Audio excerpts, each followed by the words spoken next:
Hello बच्चों, I hope you are fine. तो हम लोगों ने पिछले वीडियो में क्लास 10 मैथमेटिक्स का सैंपल क्वेश्चन पेपर सॉल्व कर रहे थे।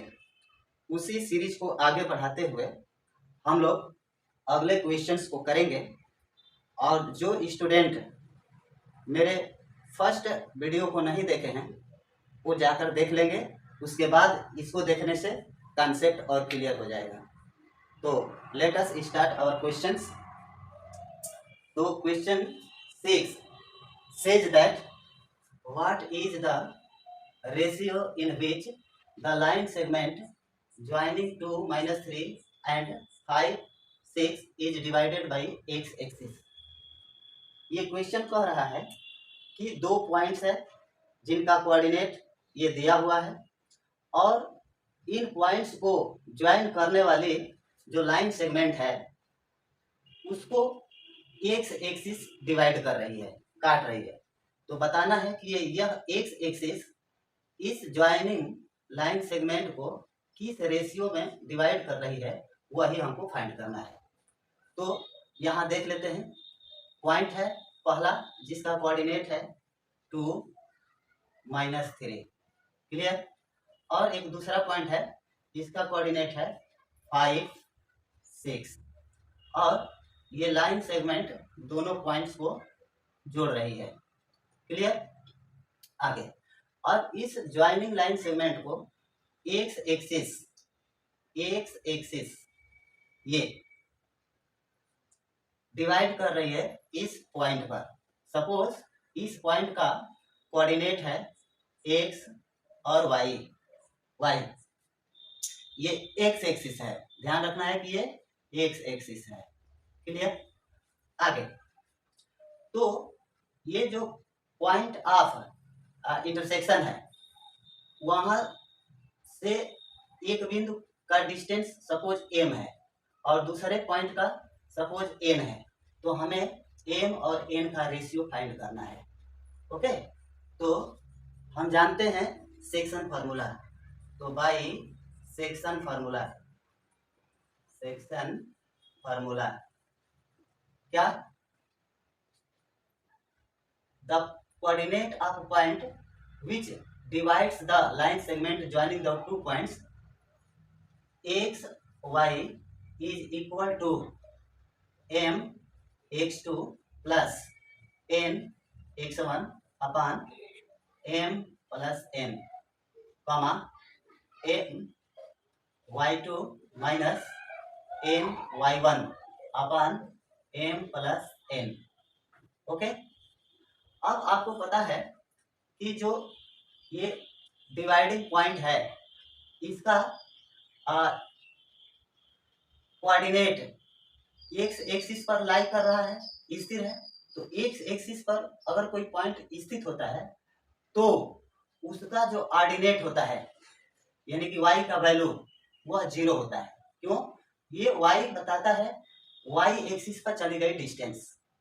तो यह पॉइंट एक्स एक्सिस पर लाई करता है, स्थित है, और वाई एक्सिस पर कोई डिस्टेंस ही नहीं है तो y इक्वल टू 0 हो जाएगा।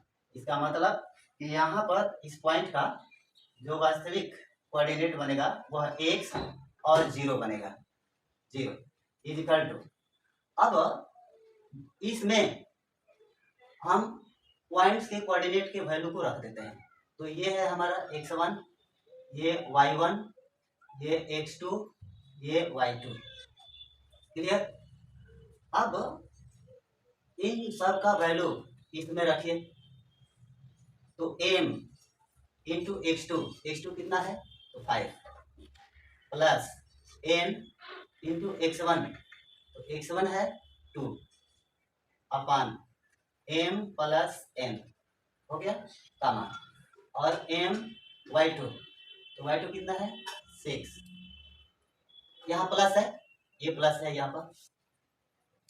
अब प्लस n, तो n ही हो जाएगा। और y कितना है -3, तो इंटू -3 अपान m प्लस n, क्लियर है। अब यहाँ पर हम क्या करेंगे कि पहले ही हम लोग को पता है कि ये जो पॉइंट है एक्स एक्सिस पर है, तो इसका ऑर्डिनेट 0 हो जाएगा। तो 0 इक्वल टू ये वाला, तो कर दीजिए, यानी कि 0 is equal to 6 into m, 6m। अच्छा माइनस है तो ये आगे में हो जाएगा -3n अपान m प्लस n। अच्छा इसको नीचे में हम 1 लिख करके क्रॉस मल्टीप्लिकेशन कर सकते हैं, तो कर दीजिए। तो देखिए ये 6m माइनस 3n 1 से होगा तो सेम रह जाएगा, तो 6m minus 3n is equal to, अब ये m n इंटू 0 तो 0 हो जाएगा, तो ये 0 हो गया। क्लियर। अब यहाँ पर 6m इसका ये -3n को दूसरे साइड में भेजिए, 3n हो गया। 3 1 जा 3, 3 2 जा 6। इसका मतलब ये हुआ कि m n को इस साइड में लेके आएंगे तो नीचे में अपान n इजिकल टू, यहाँ 1 था तो 1 रहेगा, और 2 को उस साइड में भेज दीजिए तो 2, यानी कि m upon n equal to आ गया 1 अपान 2। हेंस जो m रेशियो n है उसका वैल्यू है 1:2। इसका मतलब कि पॉइंट जो एक्स एक्सिस पर स्थित है वह ज्वाइनिंग लाइन सेगमेंट्स को 1:2 रेशियो में डिवाइड करेगी। तो ये 1:2 कहाँ है खोज लीजिए ऑप्शन में, तो फर्स्ट ये वाला, तो ये राइट हो गया। ओके, उसके बाद हम लोग चलते हैं क्वेश्चन नंबर 7 पर। 7 कहता है कि a point x y is at a distance of 5 units from the origin. इसका मतलब कि ये एक्स एक्सिस हो गया, ये वाई एक्सिस हो गया। क्लियर, एक्स एक्सिस और ये y axis. Okay, x dash हो गया, वाई डैश हो गया। क्लियर। अब जरा ध्यान से देखिए कह क्या रहा है कि a point x y is at a distance of 5 units from the origin. एक पॉइंट है जो कि ओरिजिन से 5 यूनिट के डिस्टेंस पर है, तो एक पॉइंट है ये वाला। क्लियर, ये एक्स वाई है। अच्छा, ये जो ओरिजिन पॉइंट है ना, मतलब intersection of x axis and y axis is known as origin and is donated as O. तो इस ओरिजिन पॉइंट से इस पॉइंट का जो डिस्टेंस है ना, डिस्टेंस वह है 5 यूनिट्स। क्लियर। अब इस 5 यूनिट्स के डिस्टेंस पर बहुत सारे पॉइंट आ सकते हैं, ये सभी के सभी जो है 5 यूनिट्स पर ही हम ले सकते हैं। ठीक उसी प्रकार से हम, ये हो गया हमारा फर्स्ट क्वाड्रेंट, ये सेकंड क्वाड्रेंट, ये थर्ड क्वाड्रेंट और ये फोर्थ क्वाड्रेंट। क्लियर। तो फर्स्ट क्वाड्रेंट में हम infinitely many points can be there. Okay, हो सकता है यहाँ पर बहुत से पॉइंट्स हो सकते हैं। इसके बाद ये सेकेंड क्वाड्रेंट में भी अगर यदि हम 5 यूनिट्स के डिस्टेंस पर पॉइंट लें तो इसमें भी बहुत सारे पॉइंट्स आ जाएंगे 5 यूनिट्स के डिस्टेंस पर। थर्ड क्वाड्रेंट में भी अगर हम लें 5 यूनिट के डिस्टेंस पर पॉइंट्स तो बहुत सारे पॉइंट्स लाई करेंगे। ये फोर्थ क्वाड्रेंट में भी वही चलता रहेगा, बहुत सारे हो जाएंगे। इसका मतलब कि ये ओरिजिन से 5 यूनिट के डिस्टेंस पर infinitely many points can be placed, यानी कि बहुत पॉइंट हो सकते हैं, इनफाइनाइटली हो सकते हैं। तो यहाँ पर हम लोग का जो करेक्ट आंसर होगा वो हो जाएगा डी, इनफाइनाइटली मेनी। अब थर्ड क्वाड्रेंट में कितने पॉइंट्स ले सकते हैं, इनफाइनाइट ले सकते हैं। ओके, तो इस तरह से हमारा जो आंसर निकल करके आया वो है इनफाइनाइटली मेनी। तो इसको उतार लीजिए, इसके बाद हम लोग अगले क्वेश्चन नंबर 8 को करेंगे।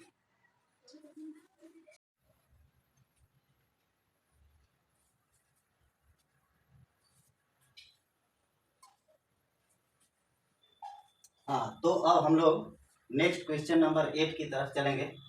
तो क्वेश्चन नंबर 8 कहता है इन ट्रायंगल ABC, एक ट्रायंगल ABC दिया हुआ है, DE पैरेलल AB, यानी कि DE AB के पैरेलल है, ये दोनों पैरेलल है। Clear. If A B equal to A B का लेंथ है A, D E equal to x, D E ये है x, B E equal to B, तो बी ई दिया है B, and E C equal to C, तो E C ये हो जाएगा सी।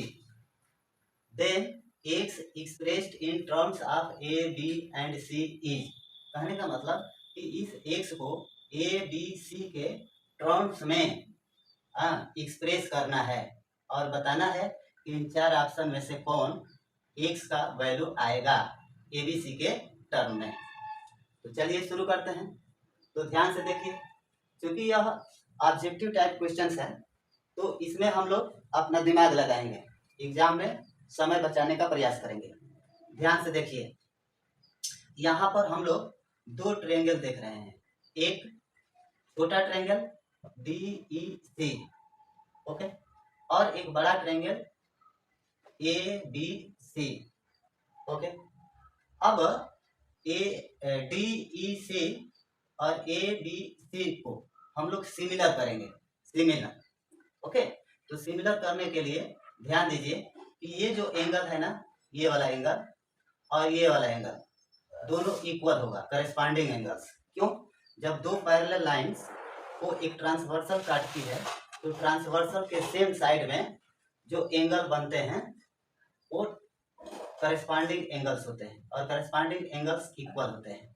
तो यहाँ पर छोटे ट्रायंगल में ये वाला एंगल डी और बड़े ट्रायंगल में ये वाला एंगल इक्वल है, क्लियर। अब उसके बाद छोटे ट्रायंगल डी ई सी में ये एंगल और बड़े ट्रायंगल ए बी सी में यही एंगल, सेम एंगल, हाँ, इक्वल है। इसका मतलब कि ए सिमिलैरिटी है, ए सिमिलैरिटी, क्लियर। अब जो तीसरा एंगल बच जाता है ना, वो भी इक्वल हो जाता है। तो इस प्रकार से by A similarity of the triangles, ये छोटा ट्रायंगल डी ई सी और बड़ा ट्रायंगल ए बी सी ये सिमिलर हो गया, ओके। अब इस सिमिलर होने के बाद उनके जो करेस्पॉन्डिंग साइड्स होते हैं वो प्रोपोर्शनल होते हैं।